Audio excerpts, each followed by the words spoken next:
Hello everyone, welcome back to my another office blog. তো সকাল সকাল অনেক কাজ সেরে চলে এসেছিলাম ব্রেকফাস্ট করতে। আজকের ওয়েদারটা বেশ ভালো ছিল, বৃষ্টিও হচ্ছিল না আর হালকা হালকা রোদও উঠেছিল। বেশ ভালো লাগছিল বাইরের ওয়েদারটা, মানে এরকম একটা ভিউর পাশে বসে ব্রেকফাস্ট করতে কার না ভালো লাগে বলো।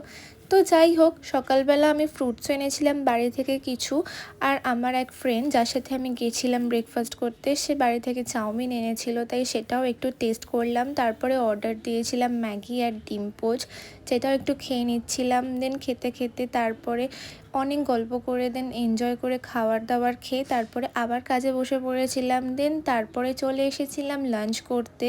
লাঞ্চে বাড়ি থেকে নিয়ে এসেছিলাম ভাত আর ইলিশ মাছ, সেটাই খাচ্ছিলাম আর তার সাথে একটুখানি স্যালাডও খেয়ে নিচ্ছিলাম। আমার মায়ের এই ইলিশ মাছটা আমার সত্যি খুবই ভালো লাগে। পরে লাঞ্চ করে দেন কাজে বসে পড়েছিলাম। So that's what I ate in office.